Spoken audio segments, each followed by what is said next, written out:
ലക്ഷാഭിഷേകം നമുക്ക് തുള്ളി പോകാം. അതുകൊണ്ട് ബാക്കി കൊടുക്കുന്നവരൊക്കെ കൊടുത്തോളൂ. ഇവിടെ ശ്രദ്ധിക്കാം.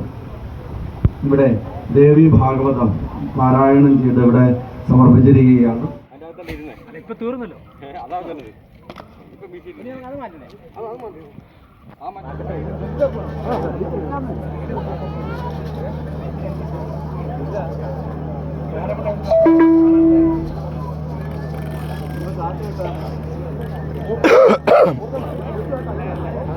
അമ്മ സന്തോഷേ അറിയാം.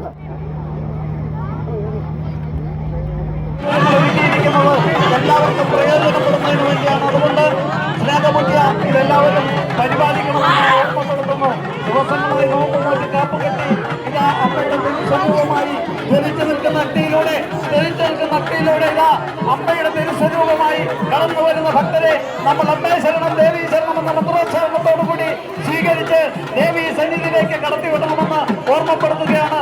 നഗ്നപാതരായി ജനിച്ചു നിൽക്കുന്ന കനവിലൂടെ ചവിട്ടി കടന്നു വരുന്ന ഭക്തരെ നമ്മൾക്ക് അമ്മയുടെ തിരുസ്വരൂപമായി മാറിയിരിക്കുന്ന ഭക്തരെ നമുക്ക് എല്ലാവർക്കും വരവേൽക്കാം. അമ്മേ ശരണം ദേവീ ശരണമെന്ന മന്ത്രോച്ചാരണത്തോടുകൂടി ഈ ഭക്തരെ നമുക്ക് ദേവീ സന്നിധിയിലേക്ക് ആനയിക്കപ്പെടാം.